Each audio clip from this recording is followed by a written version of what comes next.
سيدنا محمد وعلى آله وأصحابه أجمعين.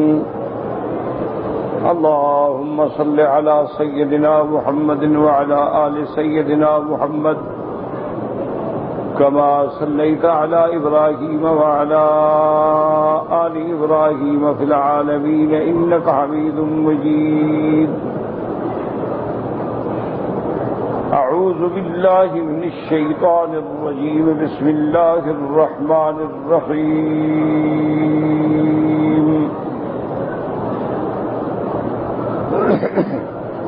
ألف لام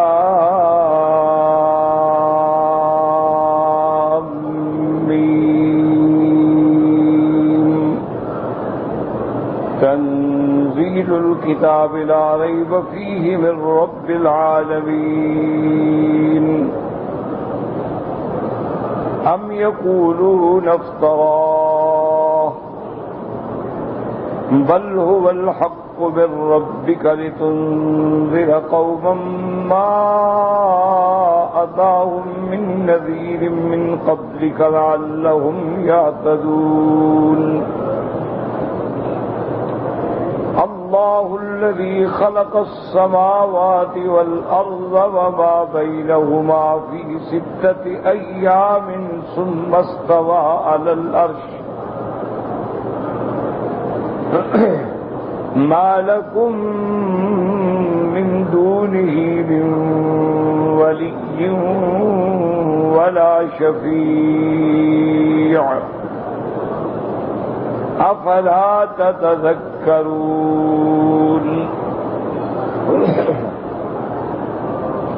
يدبر الأمر من السماء إلى الأرض ثم يعرج إليه في يوم كان مقداره 1000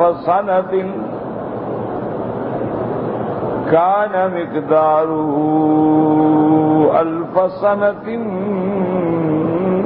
مما تعدون.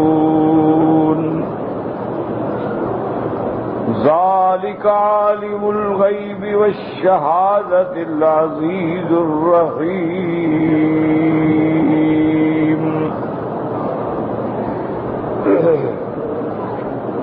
یہ سورت مبارک جو ہے اس کا نام سورت السجدہ ہے، اور یہ سورہ جو ہے ان سورتوں میں ہے جو ہجرت سے پہلے اتری ہیں، یعنی سورہ مکیہ میں سے. اور اس سورت کی عظمت شان یہ ہے کہ حدیث مبارک میں آتا ہے کہ رحمت دو عالم سیدنا محمد مصطفیٰ صلی اللہ علیہ وسلم اس کو جمعہ والے دن فجر کی نماز کی پہلی رکعت میں تلاوت فرماتے تھے، اور دوسری رکعت میں سورۃ الدہر هل اتى علی الانسان حین من الدہر کی تلاوت فرماتے تھے. تو سنت یہ ہے کہ آدمی کبھی کبھی نماز فجر میں جمعہ والے دن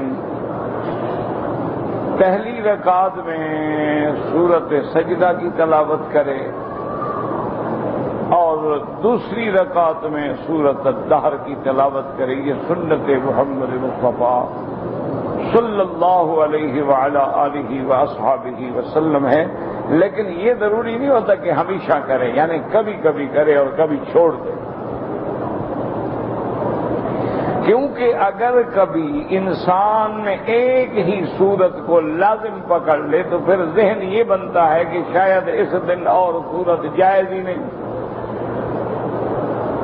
اس لیے علماء فرماتے ہیں کہ جیسے افضل یہ ہے کہ طواف کا 2 گانا جو ہے واجب الطواف، اس میں پہلی رکعت میں سورۃ الکافرون پڑھے اور دوسری رکعت میں سورۃ الاخلاص قل هو اللہ احد پڑھے. لیکن کبھی کبھی دوسری صورتیں بھی پڑھ لیا کرے تاکہ یہ عقیدہ نہ بن جائے کہ لازم یہی 2 صورتیں پڑھنی ہیں. سارا قرآن ہے جہاں سے پڑھے. اور سورۃ سجدہ میں بھی جیسا کہ آپ نے سورۃ لقمان میں پڑھا ہے، اصل میں ان چیزوں کی اس کو کہتے ہیں ربط ما بین الصور، کہ سورت کا سورت سے جوڑ کیا ہے۔ حضور پاک کے زمانے میں تو اس کی ضرورت ہی نہیں تھی، حضور خود بیان فرما دیتے تھے، بس تشفی ہو گئی۔ صحابہ کے زمانے میں بھی اس بات کی ضرورت نہیں رہی، یہ تو بہت بعد میں خیر القرون کے بعد میں جب فتن کے دروازے کھل گئے اور کئی گمراہ جماعتیں دنیا میں وجود میں آ گئیں اور بعض لوگ مسلمان کہلانے کے باوجود بھی صراط مستقیم سے ہٹ گئے، تو اب ان لوگوں نے پھر یہ سوالات پیدا کیے کہ جی اگر یہ اللہ کا کلام ہے تو اس میں ربط کیوں نہیں ہے، اس میں ترتیب کیوں نہیں، آخر کیا وجہ ہے کہ پہلے حضرت آقا انعامدار کا نام آ جاتا ہے، پھر نوح علیہ السلام کا آ جاتا ہے، حالانکہ نوح علیہ السلام کا قصہ پہلے ہے اور حضور کا بعد میں۔ اسی طرح اگر ہم سورۃ القیامہ کو دیکھتے ہیں تو پہلے بھی قیامت کے واقعات ہیں، بعد میں بھی قیامت کے واقعات ہیں، لیکن درمیان میں آ جاتا ہے لا تحرک بہ لسانک لتعجل بہ، کہ میرے محبوب جب قرآن پڑھیں جبریل تو آپ اپنی زبان بھی نہ ہلائیں، بس سنتے رہیں۔ تو کہتے ہیں جی یہ کیسے اللہ کا کلام ہے، اس میں ربط کیوں نہیں، اور کیسے یہ اللہ کا کلام ہے کہ جو سورتیں مدینے میں اتری ہیں، ہجرت کے بعد اتری ہیں، وہ پڑھنے میں پہلے ہیں، اور جو سورتیں مکیہ ہیں ہجرت سے پہلے اتری ہیں وہ پڑھنے میں بعد میں ہیں، تو یہ کیسے خدا کا کلام ہے؟ تو ایسے لوگ پیدا ہوئے، ایسے زندیق پیدا ہوئے، ایسے گم کردہ راہ پیدا ہوئے جنہوں نے اللہ کے قرآن میں شبہات ڈالنے کے لیے، لوگوں کے ذہنوں کو پراگندہ کرنے کے لیے یہ باتیں پیدا کی، حالانکہ بالکل یہ خالص جہالت۔ اس کی وجہ یہ ہے، پہلی بات دماغ میں رکھ لیں کہ قرآن کوئی تاریخ کی کتاب نہیں ہے کہ اس میں ہم تاریخ کے مطابق واقعات پڑھیں گے، یکم کو کیا واقعہ پیش آیا، دو کو کیا آیا، تین کو کیا آیا، چار کو کیا آیا، پانچ کو کیا آیا، یہ کوئی تاریخ کی کتاب۔ اللہ کا قرآن قصوں کی کتاب نہیں ہے کہ ہم قصے بیان کریں کہ بھئی پہلے تو فلاں قوم آئی تھی عاد، لہذا قصہ پہلے ہو، ان کے بعد آئی سمود تو سمود کا قصہ بعد میں ہو، اس لیے کہ یہ قصے کی ترتیب ایسے ہے۔ تو قرآن قصے کی تو کتاب ہی نہیں ہے، نہ تاریخ کی کتاب، نہ قرآن جغرافیہ ہے، نہ قرآن جو ہے معاشیات کی کتاب ہے، نہ قرآن پاک جو ہے کوئی صرف قانونی دستاویز ہے۔ اگر اس بات کو سمجھ لیں تو یہ سارے اعتراض جو دشمنوں نے کیے ہیں وہ پاتر ہوا ہو جاتے ہیں، ان کی کوئی حقیقت ہی نہیں۔ اللہ کا قرآن ہدایت ہے، یاد رکھو، اللہ کا قرآن رحمت ہے، اللہ کا قرآن موعظہ ہے، اللہ کا قرآن عبرہ ہے، اللہ کا قرآن ذکرہ ہے، اللہ کا قرآن شفا ہے، اللہ کا قرآن محسنین کے لیے سب سے ظاہری باطنی امراض کی دوا ہے۔ جب یہ بات دماغ میں بیٹھ جائے تو پھر ترتیب کے سوال ختم ہو گئے۔ اب کوئی اندھا ہی ڈاکٹر سے کہے گا نا کہ جناب جب میں پہلی دفعہ آیا تھا تو آپ نے کہا کہ یہ دوا صبح کھاؤ، یہ دوپہر میں کھاؤ، یہ شام میں کھاؤ، اب آپ نے ترتیب کیوں بدل دیا؟ مجھے تو ترتیب سے کھلاؤ۔ یہ تو پاگل کی بات ہے۔ ڈاکٹر کا کام ہے وہ مرض کو دیکھے گا کہ مرض کا تقاضا کیا ہے دوا دینے کا، 500 ملی گرام دینی ہے، 200 ملی گرام دینی ہے، 250 ملی گرام دینی ہے، صرف صبح دینی ہے، صرف شام دینی ہے، 3 دفعہ دن میں دینی ہے، 1 دفعہ 24 گھنٹے میں دینی ہے، ڈاکٹر کا کام ہے، یہ مریض کا کام نہیں ہو گیا جناب آپ نے ترتیب کیوں بدل دی دوا کی؟ تو بے وقوفی والی بات۔ تو اللہ کا قرآن شفا ہے، جیسے جیسے بیمار سامنے آتے گئے اللہ کا قرآن شفا بن کے آتا گیا۔ اللہ کا قرآن ہدایت ہے۔ ایک آدمی بھٹکا ہوا تھا، وہ شرک میں مبتلا تھا، قرآن نے توحید کا بیان کیا۔ ایک آدمی توحید سمجھتا ہے، نبوت اور رسالت کا منکر ہے، قرآن نے نبوت اور رسالت کا بیان کیا۔ ایک آدمی قیامت کا منکر ہے، قرآن نے اس بات معاد پہ زور دیا۔ ایک آدمی جنت و نار کا منکر ہے، قرآن نے جنت و نار کا نقشہ کھینچ کے آنکھوں کے سامنے رکھ دیا۔ ایک آدمی گناہوں میں مبتلا ہے، قرآن نے معاصی کے مذمت بیان کی، امر بالمعروف نہی عن المنکر کا باب بیان کیا۔ یہ تو موعظہ ہے، جیسے ضرورت آئی قرآن آتا ہے، اس میں اگر آپ ترتیب ڈھونڈیں تو کیا مطلب؟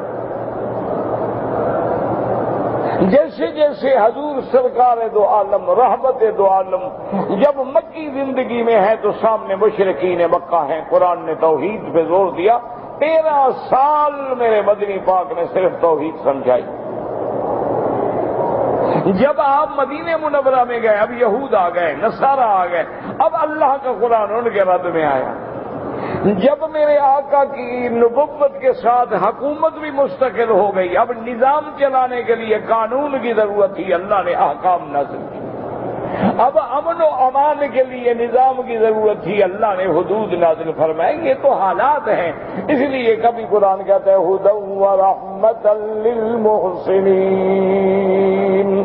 اور کبھی قرآن کہتا ہے قل للذین آمنوا ھدی وشفاء، اور کبھی قرآن کہتا ہے وَنُنَزِّلُ مِنَ الْقُرْآنِ مَا هُوَ شِفَاءٌ، اور کبھی قرآن کہتا ہے إِنَّ هَٰذِهِ تَذْكِرَةٌ فَمَن شَاءَ اتَّخَذَ إِلَىٰ رَبِّهِ سَبِيلًا، اور کبھی قرآن کہتا ہے هُدًى لِّلْمُتَّقِينَ، اور کبھی قرآن کہتا ہے إِنَّ هَٰذَا الْقُرْآنَ يَهْدِي بِالَّتِي هِيَ أَقْوَمُ، اور کبھی قرآن کہتا ہے هُدًى مُصَدِّقًا لِّمَا بَيْنَ يَدَيْهِ يَهْدِي إِلَى الْحَقِّ وَإِلَىٰ طَرِيقٍ مُّسْتَقِيمٍ يَا قَوْمَنَا أَجِيبُوا دَاعِيَ اللَّهِ، اور کہیں قرآن کہتے شفاء لما فی الصدور۔ تو اللہ کا قرآن جو ہے ہدایت ہے، اللہ کا قرآن جو ہے رحمت ہے، اللہ کا قرآن جو ہے امراض باطنیہ ظاہریہ کے لیے شفا ہے، اللہ کا قرآن جو ہے ڈرانے والا ہے۔ اس لیے قرآن کہتے کتاب فصلت آیاتہ قرآنا عربیا لقوم یعلمون بشیرا ونذیرا۔ اللہ کا قرآن ایک ایسی کتاب ہے جس میں اللہ نے کھول کھول کے آیات بیان کر دی ہیں، اور جو مومنوں کے لیے خوشخبری دینے والا اور کافروں کو ڈرانے والا ہے، بشیرا ونذیرا۔ اور کہیں اللہ فرماتے قرآن نور ہے، انزلنا الیک کتابا انزلنا الیک نورا مبینا۔ اس لیے فرماتے فاتبعوا النور الذی انزل معہ، اور کہیں قرآن کہتے ہیں الحمدللہ الذي أنزل على عبده الكتاب ولم يجعل له عوجا. اللہ نے ایک ایسی کتاب اتاری ہے جس میں کجی نہیں، ٹیڑھا پن نہیں، صراط مستقیم پہ چلانے والی ہے. اس لیے اللہ فرماتے ہیں قرآن ایسا ہے جس کو میں نے لوح محفوظ میں محفوظ رکھا ہے. بل هو قرآن مجید فی لوح محفوظ. اور فرماتی ہے پھر قرآن کو ہم نے لوح محفوظ سے اتارا ہے، آسمان اول پہ، آسمان دنیا پہ بیت العزت میں رکھا ہے، اور لیلۃ القدر کی رات میں اتارا ہے. انا انزلناہ فی لیلۃ القدر. اور میرا اللہ لیلۃ القدر کب ہوگی؟ فرمایا شہر رمضان الذی انزل فیہ القرآن ھدی للناس وبینات من الھدی. تو اللہ کا قرآن ہدایت ہے، اللہ کا قرآن شفا ہے، اللہ کا قرآن مردہ دلوں کے لیے جلا ہے. اللہ کا قرآن جیسے پانی زمین کو زندہ کرتا ہے، قرآن مردہ دلوں کو زندہ کرتا ہے. اللہ کا قرآن ہدایت دینے والا ہے، اللہ کا قرآن سیدھا رستہ بتلانے والا ہے، اللہ کا قرآن نصیحت کرنے والا ہے. اللہ کا قرآن تجھے جھنجھوڑنے کے لیے آیا ہے، جگانے کے لیے آیا ہے. اس لیے خدا کہتے ہیں افلا یتدبرون القرآن ام علی قلوب اقفالها. اور اللہ نے فرمایا قرآن میں نے عجمی زبان میں نہیں اتارا، عبرانی سریانی میں نہیں اتارا. انا جعلناہ قرآنا عربیا. ہم نے قرآن کو عربی میں اتارا ہے کیونکہ اللہ کا نبی بھی عربی، اللہ کے بلد الامین بھی عربی، مکے میں رہنے والے بھی عربی. عربی لقوم یعلمون، تاکہ وہ اس آیات کو سمجھ سکیں، اللہ کے قرآن کو پڑھ سکیں، اس کی لطافت کو، اس کی فصاحت کو، اس کی بلاغت کو، اس کی بداعت کو، اس کی تاثیرات کو، اللہ کے قرآن کے معجزات کو، اللہ تبارک و تعالیٰ کے قرآن کی تاثیرات کو سمجھنے والے، اس کے کنایات، اس کے اشارات، اس کے تلمیحات پہ نظر ڈالیں گے. قومی یعلمون. اس لیے جب مکے والوں نے، شعراء نے غور کیا تو آ کے دیکھا کہ کعبۃ اللہ پہ ایک چھوٹی سی آیت لکھی ہوئی ہے، انا اعطیناک الکوثر فصل لربک وانحر ان شانئک هو الابتر. جب اس آیت پہ غور کیا سارے شاعر اکٹھے ہو گئے، بڑے بڑے بلغاء ادباء شعراء جمع ہو گئے کہ یہ کس نے لکھا ہے، یہ کس کا کلام ہے، جو ان کا سب سے بڑا شاعر ہے. آ کے سوچتا رہا اور کافی غور کے بعد دوسرے دن آ کے اس کے نیچے اپنی قلم سے لکھا کہ واللہ لیس ھذا من کلام البشر. کہنے لگا خدا کی قسم یہ کسی بندے کا کلام نہیں ہے. تو اللہ کے قرآن کو سمجھیں تو اعتراض کرنے والے جو ہیں وہ تو جاہل ہیں، معاند ہیں، مذل ہیں، گمراہ ہیں. ان کا مقصد یہ ہوتا ہے کہ ہم تو نہیں مانتے، ماننے والوں کے دماغ میں بھی کیڑا ڈال دو کہ دیکھو جی قرآن میں ترتیب نہیں ہے. تو اس لیے علماء مجبور ہوئے، انہوں نے کتابیں لکھی، جیسے کہ علامہ بقائی رحمت اللہ علیہ نے ایک تفسیر قرآن لکھی جس کا نام ہے نظم الدرر فی ترتیب الآیات والصور. انہوں نے پھر سورتوں کی ترتیب کو اور آیات کی ترتیب کا ربط بیان کیا کہ بات کو سمجھو. ہم نے کہا قرآن میں ربط ہے، کون کہتا ہے ربط نہیں؟ اب آپ دیکھیں گے، آپ نے پہلے کیا پڑھی ہے؟ سورۃ لقمان پڑھی. اب آپ دیکھیں کہ سورۃ لقمان میں اس کی ابتدا جو ہے اللہ تبارک و تعالی نے کہاں سے فرمایا الف لام میم آیات الکتاب الحکیم ھدی ورحمۃ للمحسنین۔ تو اول کتاب میں کیا ذکر ہے؟ اللہ کے قرآن کا ذکر ہے، کتاب حکیم کا ذکر ہے کہ اللہ کا قرآن کیا ہدایت ہے، رحمت ہے کن لوگوں کے لیے؟ محسنین کے۔ اب آپ دیکھیں کہ سورۃ سجدہ کی ابتدا کیا فرمایا؟ الف لام میم تنزیل الکتاب لا ریب فیہ من رب العالمین، کہ یہ اللہ کی اتاری ہوئی کتاب ہے جس میں کوئی شک نہیں، یہ رب العالمین کی طرف سے ہے، اللہ کی بھیجی ہوئی کتاب ہے۔ اس سورت کے اول میں بھی قرآن کا ذکر تھا، اس کے اول میں بھی قرآن کا ذکر ہے، تو دونوں صورتیں جو ہیں مربوط ہیں، دونوں کا ربط جو ہے واضح ہے۔ اس کی ابتدا بھی قرآن کے ذکر سے، اس کی ابتدا بھی قرآن کے ذکر سے، اس کی ابتدا کے اندر بھی عظمت کتاب اللہ ہے اور اس کی ابتدا میں بھی عظمت کتاب اللہ ہے۔ اب دیکھیں دونوں صورتوں میں ربط ہے کہ نہیں ہے؟ دونوں صورت یہ اول، اس کو کہتے ہیں ربط الصور ما صور، ربط اول صورت ما اول سورہ، کہ اول صورت کا اس کی اول صورت سے کیا ربط ہے۔ اب اللہ فرماتے ہیں الف لام میم، یاد رکھو یہ حروف مقطعات ہیں، یہ حروف جو ہیں مقطعات ہیں، اور حروف مقطعات قرآن پاک میں کئی مقام پہ ہیں، مفرد بھی ہیں، ثنائی بھی ہیں، ثلاثی بھی ہیں، رباعی بھی ہیں، خماسی بھی ہیں۔ کیا معنی؟ قاف ایک حرف ہے، صاد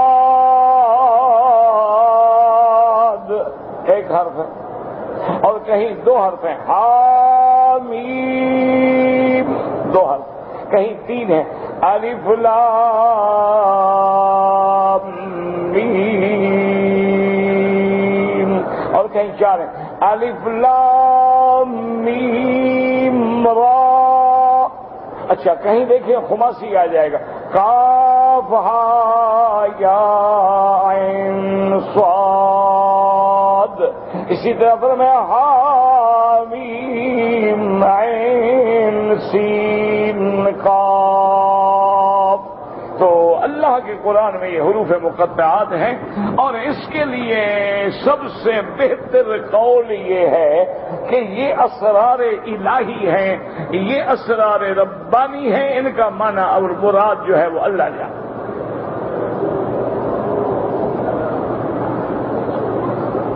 ویسے بہت سارے لوگوں نے یہاں بھی وہی مجبوری آئی کہ جو دشمن اسلام ہیں، دشمن قرآن ہیں، دشمن محمد مصطفیٰ ہیں، انہوں نے پھر وہی اعتراض کیا کہ جناب یہ کیا ہے کہ قرآن میں حروف ہیں جس کا معنی ہی نہیں ہے۔ ادھر اللہ کا قرآن کہتا ہے کہ ہم نے ایسا قرآن اتارا ہے فصلت آیاتہ، جس کی ہر آیت ہم نے کھول کھول کے بیان کر دی، اور ادھر آپ کہتے ہیں کہ ان حروف کا معنی ہی کوئی نہیں، اللہ جانتے ہیں۔ تو جب لوگوں نے اس قسم کے اعتراض کیے، اس کی وجہ یہ ہوتی ہے، ہمیشہ یاد رکھیں، اعتراض وہی کرتا ہے جس نے وہ کام کبھی کرنا ہی نہ ہو۔ ہمیشہ مدرسے اور جتنے خیراتی ادارے ہیں ان کے چندے پہ وہی اعتراض کرتا ہے جس نے کبھی 10 روپے بھی نہ دیے ہو۔ جو دیتا ہے وہ کیوں اعتراض کرے؟ نماز پہ وہی اعتراض کرتا ہے جو پڑھتا ہی نہیں، قرآن پاک پہ بھی وہی اعتراض کرتا ہے جس نے قرآن کبھی پڑھا ہی نہیں ہے۔ تو اس لیے علماء مجبور ہوئے، اور بعض علماء نے پھر اس کا جواب بھی دیا، انہوں نے کہا الف لام میم انہوں نے کہا یہ کلام ہے، یہ کلام ملک الاملاک ہے، بادشاہ کا کلام، بادشاہوں کے بادشاہوں کا کلام ہے، اور کلام الملوک ملوک الکلام، بادشاہ کا کلام جو ہے وہ کلاموں کا بادشاہ ہوتا ہے۔ اس میں اشارات ہیں، الف سے اب اشارہ اللہ کی طرف ہے، لام سے اشارہ جبریل کی طرف ہے، اور میم سے اشارہ محمد مصطفیٰ کی طرف ہے صلی اللہ۔ جب نام ہے دروشی تو پڑھ لیجیے۔ کتنے افسوس کی بات ہے کہ مسلمان کو کہنا پڑے کہ درود پڑھا کرو، ہے قابل افسوس بات ہے کہ نہیں کہ مسلمان کو کہنا پڑے بھی حضور کے نام پہ درود پڑھو۔ بھائی یہ تو مسلمان کی فطرت ثانیہ بن جائے کہ سرکار کا نام آئے اور زبان پہ فوراً درود آئے۔ تو انہوں نے کہا کہ الف سے مراد کیا ہے؟ اللہ، لام سے جبریل، اور میم سے محمد الرسول اللہ صلی اللہ علیہ وعلا آلہ واصحابہ وسلم تسلیما کثیرا کثیرا عدد کل ذرۃ الف الف مرۃ۔ تو اب جناب دیکھیں، انہوں نے کہا کہ اللہ نے اتارا، جبریل لایا اور حضور پہ اتارا کہ الف لام میم ہوگی۔ اسی طرح انہوں نے فرمایا جیسی آتا ہے حامیم عین سین قاف، انہوں نے کہا ہا جو ہے، ہا پہلا لفظ آ گیا ہا کا، انہوں نے کہا یہ اللہ کی صفات کی طرف اشارہ ہے کہ ہا سے مراد اس کا حلم ہے کہ کروڑوں بندے گناہ کرتے ہیں لیکن اللہ پکڑتے نہیں، مہلت دے دیتے ہیں، حلم ہے۔ میم سے مراد اس کا ملک ہے، تبارک الذی بیدہ الملک۔ انہوں نے کہا عین سے مراد اس کا عدل ہے، سین سے مراد ثنا ہے، اور کاف سے مراد جو ہے وہ اس کی قدرت ہے۔ اس کو جمع کرو تو بنے گا حامیم عین سین قاف۔ تو انہوں نے اچھا بعض علماء نے اس کی دوسری قول بھی نقل کی، انہوں نے کہا یہ اشارہ ہے صفات محمد مصطفیٰ صلی اللہ علیہ وسلم۔ انہوں نے کہا ہا سے مراد حیائے محمد، میم سے مراد ملک الممدود۔ انہوں نے کہا یہ سارے اشارات ہیں کیونکہ سب سے بڑا حیا کی اعلیٰ ترین صفت جو ہے وہ میرے مدنی محمد مصطفیٰ میں ہے، اسی لیے انہوں نے فرمایا یہ اشارہ ہے حضور صلی اللہ علیہ وسلم کا، اور میم سے مراد ہے ان کا مقام محمود جہاں اللہ کی حمد والے دن اپنے نبی کو پہنچائیں گے، اور اس لیے وہ فرماتے ہیں یہ اشارات ہیں، لیکن یاد رکھو یہ اشارات ہیں جیسے ویسے یہ عربی زبان ہو یا کوئی زبان ہو اس میں ہوتے ہیں ایسے اشارے، جیسے مثلا آتا ہے کل سر، کل سر، وہ کہتے ہیں کاف جو ہے اس سے مراد کیمیا ہے، لام سے مراد علم لیمیا ہے، سین سے مراد سیمیا ہے، رے سے مراد ریمیا ہے، یہ چار علم ہیں، ان کو جمع کرو کل سر، یہ راز ہیں اللہ کے، اللہ چاہے کسی پہ کھول دیں ورنہ حاصل کرنے سے نہیں آتے۔ انہوں نے کہا یہ بھی اسی طرح اشارات ہیں، اور بعد میں فرمایا حامیم حم الامر، کہ وقت قریب آ گیا قیامت۔ لیکن بہرحال یاد رکھیں کہ یہ سارے جواب تو ہیں، لیکن راجح قول یہی ہے کہ اللہ نے اس کو راز رکھا ہے اور اس کی حکمتیں ہیں، وہ چاہے تو کھول دیں اور چاہے تو نہ کھولیں، ان کی مرضی ہے۔ تو اس لیے راجع قول تو یہی ہے کہ اللہ اعلم بمرادہ، کہ ان حروف مقطعات کا جاننا جو ہے اللہ کے علم میں ہے۔ اچھا آگے پھر یاد رکھو دو قول ہیں۔ بعض علماء فرماتے ہیں کہ اللہ نے اپنے پیارے حبیب سیدنا محمد مصطفیٰ سرکار مجتبیٰ کو علم عطا فرمایا تھا، لیکن بیان کرنے کا حکم نہیں تھا۔ یعنی اللہ نے اپنے نبی کو تو بتلا دیا کہ ان کا کیا معنی ہے، لیکن آگے بیان کرنے کا حکم نہیں تھا۔ جیسے اللہ نے منافقوں کے بارے میں حضور کو نام بتلا دیے، فلاں منافق فلاں منافق فلاں منافق فلاں منافق، لیکن آگے ظاہر کرنے کا اجازت نہیں تھی۔ تو اس لیے وہ کہتے ہیں کہ یہ ہیں تو اسرار الہی، لیکن اللہ نے نبی پاک کو بتلا دیے۔ اور بعض علماء فرماتے ہیں کہ نہیں، اللہ نے کسی کو نہیں بتلائے۔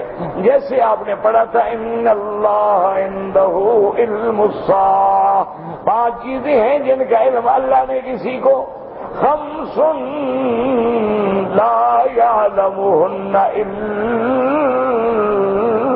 الا اللہ، 5 چیزوں کا علم اللہ نے کسی کو نہیں دیا۔ وہ کہتے ہیں اس کا علم بھی اللہ نے کسی کو نہیں دیا ہے، تاکہ علم غیب اور علم کلی اور علم محیط جو ہے وہ اللہ کی طرف رہے، کہ اگر میں چاہوں تو کھول دوں، نہ چاہوں تو نہ کھولوں۔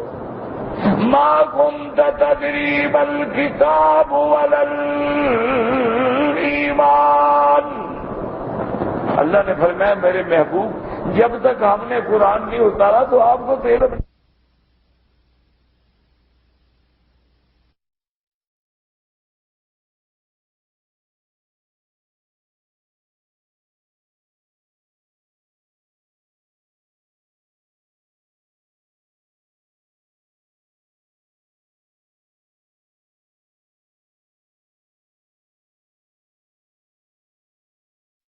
الہی ہے، اسرار ربانی ہے، اللہ نے کسی کو نہیں بتلائے۔ اب اللہ فرماتے ہیں الف لام میم تنزیل الکتاب، اور یہ ایسی شان والی صورت ہے، صحیح حدیث مبارک میں آتا ہے، حضرت جابر رضی اللہ تعالی عنہ روایت فرماتے ہیں کہ میرے محبوب دو عالم، رحمت دو عالم سیدنا محمد مصطفیٰ صلی اللہ علیہ وسلم رات کو نہیں سوتے تھے جب تک یہ سورۃ الف لام میم سجدہ اور سورۃ تبارک الذی بیدہ الملک کی تلاوت نہیں فرماتے تھے، یعنی ہر رات سونے سے پہلے حضور یہ 2 صورتیں پڑھتے تھے۔ یہ اتنی شان والی صورت۔ آگے فرماتے ہیں تنزیل الکتاب لا ریب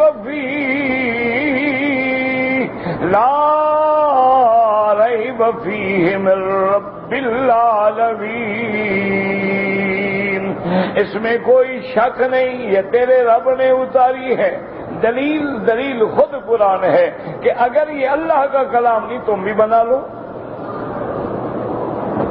اگر یہ خدا کا اتارا ہوا نہیں ہے، اللہ کا بھیجا ہوا کلام نہیں ہے، تم چاند پہ ڈورے ڈال رہے ہو تو ایک قرآن بھی بناؤ، ایک سورت بنا لو، ایک آیت بنا لو۔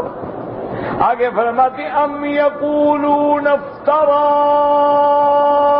کافر مشرک کہتے ہیں کہ یہ قرآن میرا مدنی محمد مصطفیٰ خود بناتے ہیں، خود لکھتے ہیں اور کہتے ہیں اللہ کا کلام۔ اللہ نے فرمایا جھوٹ کہتے ہیں، بل هو الحق من ربک، یہ ٹھیک تیرے رب کی طرف سے اتارا ہوا ہے۔ کیوں اتارا ہے؟ لتنذر قوما ما اتاهم من نذیر من قبلک لعلهم ما اتاهم من نذیر من قبلک لعلهم یہتدون۔ اللہ نے فرمایا میرا مدنی یہ قرآن تیرے رب نے تجھ پہ اتارا ہے تاکہ آپ اس قوم کو ڈرائیں جن کے پاس پہلے نذیر نہیں آیا آپ سے پہلے، تاکہ وہ ہدایت پائیں۔ یاد رکھو نذیر کا معنی یہاں نبی اور رسول ہے، ہمیشہ یاد۔ اب ذرا توجہ کریں اور قرآن کو سمجھیں. یہاں قرآن کہتا ہے کہ آپ مکے والوں کو ڈرائیں، آپ سے پہلے ان کے پاس کوئی نذیر نہیں آیا. اور دوسری جگہ قرآن کہتا ہے وَإِن مِّنْ أُمَّةٍ إِلَّا خَلَا فِيهَا نَذِيرٌ، کہ کوئی ایسی امت نہیں ہے جس میں ہم نے ڈرانے والا نہ بھیجا ہو. تو وہاں قرآن کہتا ہے کہ ہر امت میں نذیر آیا، یہاں قرآن کہتے ہیں ان کے پاس نذیر آیا ہی نہیں. تو اس کو سمجھیں. اصل بات یہ ہے کہ ایک تو نذیر کا معنی ہے اصطلاحی، اور ایک نذیر کا معنی ہوتا ہے مطلق ڈرانے والا. ایک تو نذیر سے مراد ہے نبی اور رسول، جیسے میرا مدنی پاک کی صفت ہے یا ایھا النبی انا ارسلناک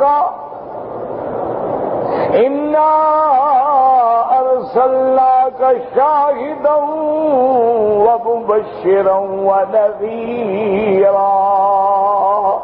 تو نذیر جو ہے نبی کو کہتے ہیں اصطلاحاً، لیکن لغتاً معنی ہوتا ہے ہر ڈرانے والا. تو وہاں مراد ہے کہ کوئی نہ کوئی ڈرانے والا. کیا مانا؟ نبی نہ آیا صحابی آ گیا، صحابی نہ آیا تابعی آ گیا، تابعی نہ آیا علماء آ گئے، محدثین آ گئے، فقہاء آ گئے. کسی نہ کسی طرح اللہ ڈرانے والے کو ضرور بھیجتے ہیں قوم میں جا کے ڈرائے اور بتلائے کہ قرآن کیا کہتا ہے. اس اعتبار سے مکے والوں میں بھی نذیر آئے. بہت سارے مکے میں رہنے والے جو ہیں ان کے پاس حضرت ابراہیم کے دین کے معاملات موجود تھے. اسی لیے مکے والے دیکھیں نا عقیقہ کرتے تھے. مکے والے لوگ جو ہے ختنہ بیٹھتے تھے. مکے والے لوگ طواف کرتے تھے.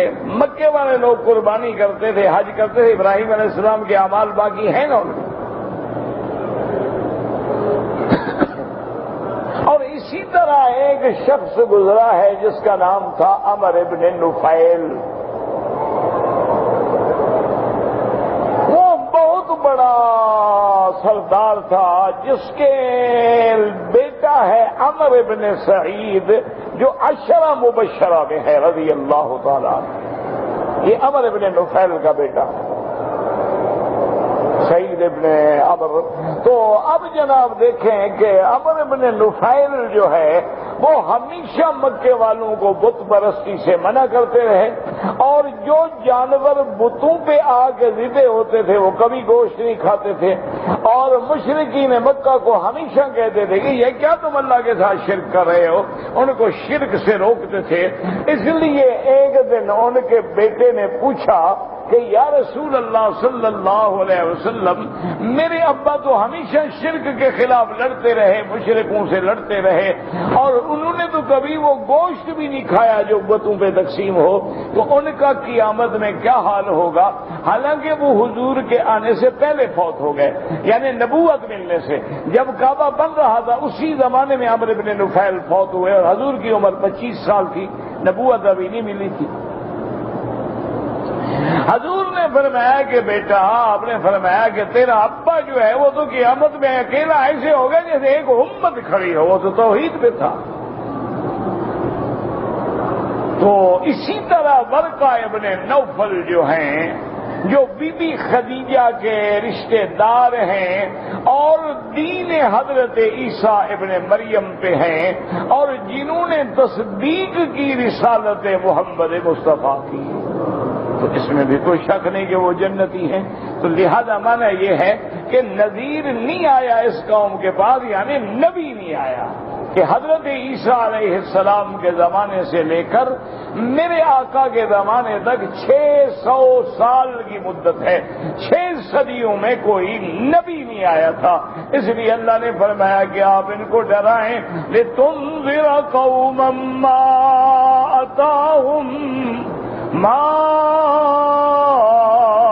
أَتَاهُم مِّن نَّذِيرٍ مِّن قَبْلِكَ لَعَلَّهُمْ يَهْتَدُونَ.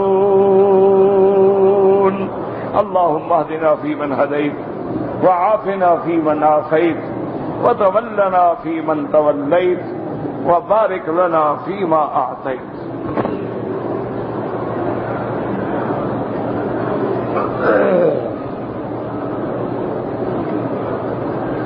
ایک کمپنی میں بھرتی ہو کے آیا تھا، وہاں میری تنخواہ کم تھی، میں اس کمپنی سے بھاگ کے چوری، اقامہ ان کا ہے، کفالت ان کی ہے، میں دوسری جگہ کام کر رہا ہوں، میرا بھائی یہ بالکل ناجائز ہے، آپ نے معاہدے کی خلاف ورزی کی، آپ نے جھوٹ بولا، آپ ان کی کفالت سے ناجائز فائدہ اٹھا رہے ہیں، آپ ان کمپنی کے پاس جائیں، ان سے معافی مانگیں، اجازت لیں، ریلیز لیں، ورنہ دوسری جگہ کام کرنا شرعاً آپ کے لیے جائز نہیں. آپ ایک معاہدہ کر کے ان العہد کان مسئولا، آپ قیامت میں پابند ہیں اس کا.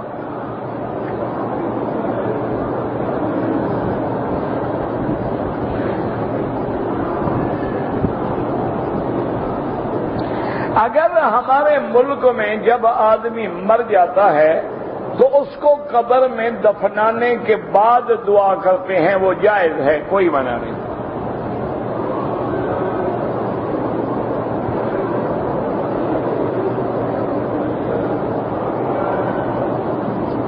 بلکہ حضور نے حکم دیا، فرمایا الآن فاسألوا له التثبیت الآن یسأل.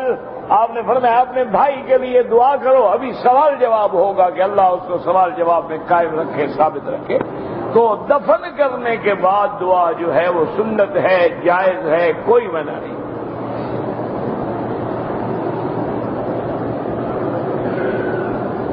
کہتے جی کہ ہماری اللہ سب مسلمانوں کی مغفرت فرما دے. ربنا اغفر لی ولوالدی وللمؤمنین یوم یقوم الحساب. حج کرنے کے بعد جو نمازیں ہم نے چھوڑی ہیں وہ معاف ہو جاتی ہیں. میرا بھائی کبیرہ گناہ کے لیے توبہ ضروری ہے. آپ سب سے پہلے تو توبہ کریں.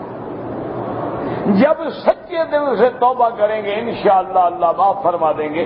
لیکن چونکہ نماز اتنی اہم عبادت ہے، فقہائے احناف کہتے ہیں کہ جب تک زندہ ہو نفل کے بجائے قضا نماز کی نیت سے پڑھتے رہو تاکہ تمہیں ثواب بھی زیادہ ملے اور جتنی قضا ہو سکے ہو جائے. باقی اصل بات توبہ کرنے سے اللہ معاف کر دے. اس کی وجہ یہ ہے کہ حضور رحمت دو عالم کی نماز قضا ہوئی. اسی طرح جب آپ خندق کی کھدائی میں مصروف تھے تو آپ کی 4 نمازیں قضا ہوئی تو حضور نے قضا پڑھی، ورنہ کہہ دیتے بھی استغفار کر لو، بس استغفر اللہ، قضا پڑھنے کی کیا ضرورت.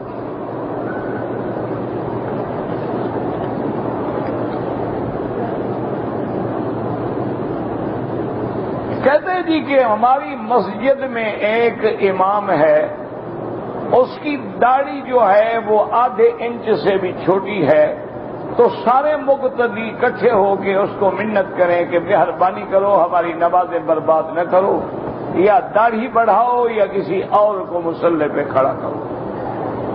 کیونکہ داڑھی کٹانے والا یا داڑھی منڈانے والا جو ہے وہ امام نہیں بن سکتا، کیونکہ داڑھی منڈانا جو ہے یہ کبیرہ ہے اور ہر کبیرے کا مرتکب فاسق ہوتا ہے. اور میرے محبوب دو عالم کا فرمان ہے کہ فَلْيَؤُمُّكُمْ أَعْلَمُكُمْ یعنی أَعْلَمُكُمْ بِكِتَابِ اللَّهِ.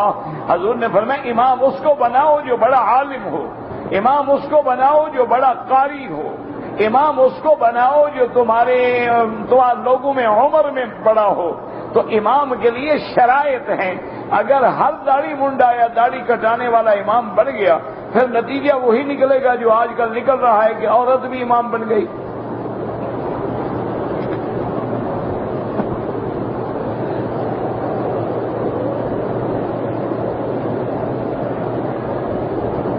کچھ لوگ کہتے ہیں کہ وفات شدہ جو ہیں زندوں کے لیے دعا کر سکتے ہیں. پتہ نہیں سمجھ نہیں آتی.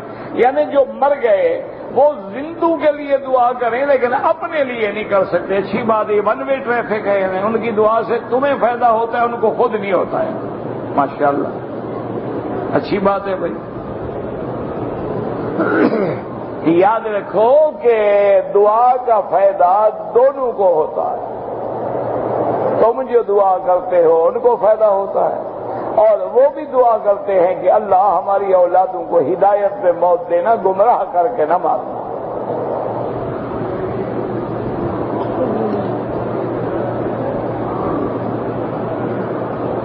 کہتے جی کہ حجر اسود جو ہے یہ تو جنت سے آیا ہے.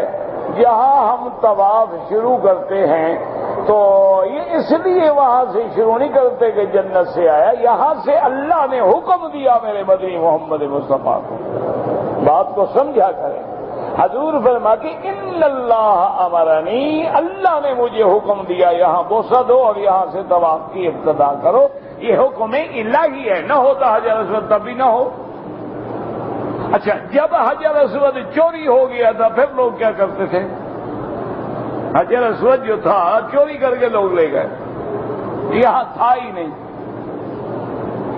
حجر اسود سے شروع ہوگا. رکن یمانی جو ہے یمن کی طرف کا کونا ہے اور اس جگہ پر اللہ کے فرشتوں کی ڈیوٹی ہے کہ جب آدمی استلام کرتا ہے بسم اللہ اللہ اکبر وللہ الحمد اللہم انی اسألک العفو والعافیہ ربنا، تو اللہ کے فرشتے کہتے ہیں اللہ اپنے اس بندے کی دعا منظور فرما.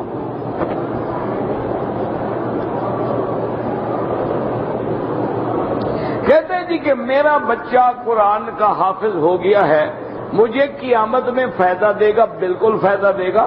صحیح حدیث مبارک میں ہے کہ حافظ القرآن جو ہے وہ اپنے خاندان کے 10 آدمیوں کی شفاعت کرے گا. قیامت والے دن 10 آدمیوں کی شفاعت کرے گا اور اس کی شفاعت اللہ قبول فرمائیں گے. الذین وجبت لہم النار، جن کو جہنم کے پروانے مل گئے ہوں گے لیکن اس کی شفاعت پہ اللہ ان کو جنت بھیج دے. تو فائدہ کیوں بچائے گا؟ اور اسی طرح ایک صحیح حدیث مبارک میں ہے کہ حافظ قرآن کے والدین کو اللہ حکم دیں گے جنت کے اندر سے تاج پہنائے جائیں گے اور اس تاج کا ایک موتی اگر دنیا میں آ جائے تو سورج بے نور ہو جائے.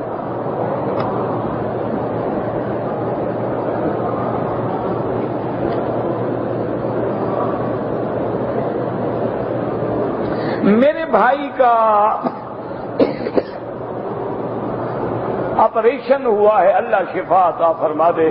اللہم اشفنا واشف مرضانا ومرضى المسلمین، اللہم اشفنا واشف مرضانا ومرضى من اوصانا واستوصانا ومرضى المسلمین، اللہم اشفنا من الامراض الظاہرة والباطنة والروحانیة والجسمانیة والنفسانیة برحمتک یا ارحم الراحمین.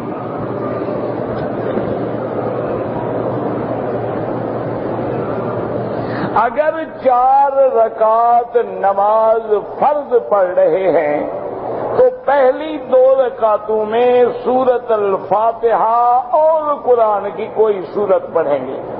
آخری 2 رکعتوں میں صرف سورۃ فاتحہ پڑھیں گے لیکن سورت نہیں پڑھیں گے.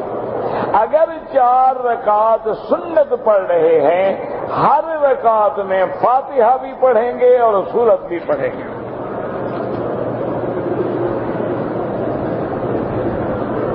اگر امام نے اللہ اکبر کہنے کے بعد قرآن شریف شروع کر دیا، مقتدی بعد میں ملا ہے، تو اب وہ ثنا پڑھے یا نہ پڑھے؟ بالکل نہ پڑھے، کیونکہ حکم ہے کہ جب امام پڑھے تو تم چپ رہو اور سنو. اذا قرأ فانصتوا، مسلم شریف میں صحیح حدیث ہے، ابی موسیٰ الاشعری رضی اللہ تعالیٰ عنہ راوی ہیں کہ میرے آقا کا فرمان ہے کہ جب امام پڑھے تم چپ رہو تو کچھ بھی نہ پڑھو.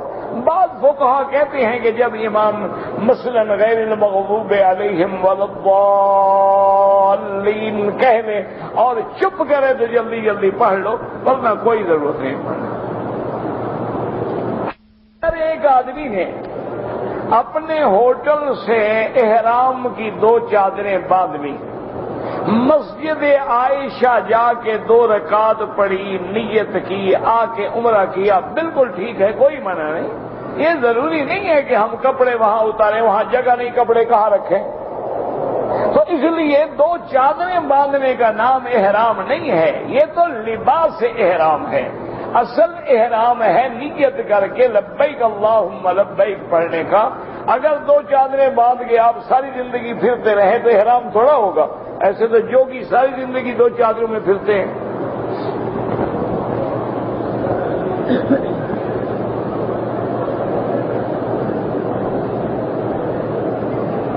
کہتے ہیں جی کہ میری ورک شاپ ہے، تو جو بینچ والے گاڑیاں کھینچ کے لاتے ہیں وہ ہم سے کام کرنے کا کمیشن لیتے ہیں۔ وہ بینچ کس کی ہے؟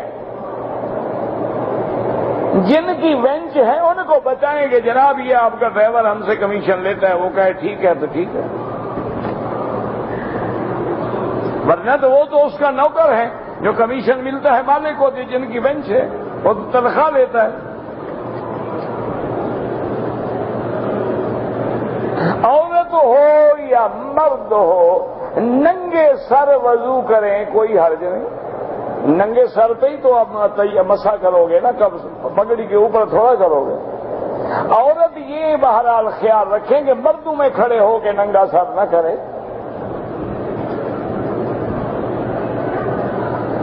کہتے ہیں کہ جی یہاں سے جو لوگ عمرہ کر کے جاتے ہیں واپس ملک والے ان کو حاجی کہتے ہیں، حالانکہ انہوں نے حج نہیں کیا، تو کوئی حرج نہیں، رواج بن گیا نا، حج والی جگہ سے تو ہو کے آ گئے ہیں نا، ورنہ حاجی تو پتہ نہیں کون ہے، جس کا حج قبول ہوگا وہ حاجی ہے، ورنہ میرے جیسے تو کئی پاجی ہوں گے۔ پتہ ہے نا کون حاجی ہے، صرف آنے سے تو کچھ نہیں ہوتا، کیا پتہ کس کا حج قبول ہے کس کا نہیں ہے۔ حرمین کا کمال ہے نا کہ جو اس سے نسبت جڑ گئی حاجی کہلا گیا بس۔ اگر کوئی حج کرے یا عمرہ کرے بال نہ کٹوائے یا ٹک لگائے تو بال بھی کٹوائے، دم بھی ادا کرے۔ اگر ایک آدمی نے احرام اتار دیا بعد میں قربانی کی ہے، احناف کے نزدیک ترتیب ضروری ہے، پہلے کنکری مارے پھر قربانی کرے، سر منڈائے پھر احرام کھولے، ورنہ دم پڑ جاتی ہے۔ میں حافظ قرآن ہوں لیکن میرا حافظہ کمزور ہے، کوئی وظیفہ بتائیں، وظیفہ تو کسی پیر سے پوچھیں، میں ایک طالب العلم آدمی، مجھے وظیفے آتے تو میں خود نہ پڑھ لیتا بلا۔ بہرحال کہتے ہیں بزرگوں نے لکھا ہے کہ اللہ کا نام ہے یا قوی یا متین، یا قوی یا متین، یہ پڑھ کے دعا کیا کریں، اللہ قادر ہے۔ حضرت امام وقی رحمت اللہ علیہ کا ایک قول ہے، امام وقی جو ہیں بہت بڑے محدث ہیں، ایک آدمی نے ان کی خدمت میں آ کے کہا کہ میرا حافظہ کمزور ہے، تو وہ عربی کا ایک مشہور شعر ہے کہ شکوت الی وقی سوء حفظی فاوصانی الی ترک المعاصی، کہ میں نے حضرت وقی سے کہا کہ میرا حافظہ کمزور ہے، انہوں نے کہا گناہ کرنا چھوڑ دو، جب گناہ چھوڑ دو گے تو حافظہ قوی ہو جائے گا۔ رات میں لوگوں کی عورتوں کو دیکھو گے تو انشاءاللہ جو پہلا ہے یہ بھی چٹ ہو جائے گا جلدی جلدی۔ احناف کے نزدیک عصر سے لے کر مغرب تک کوئی نماز نہیں ہے، طواف کے 2 رکعت بھی مغرب کے بعد پڑھیں، لیکن حنابلہ کے نزدیک حرم میں اجازت ہے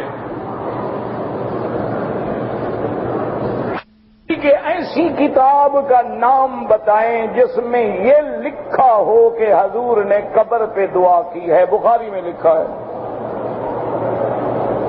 بی بی عائشہ نہیں فرماتی کہ میں جب رات کو اٹھی تو حضور موجود نہیں تھے، میں ڈھونڈتے آئی فوجدتہ علی باب البقیع الغرقد، حضور قبرستان بقیع پہ کھڑے دعا مانگ رہے تھے۔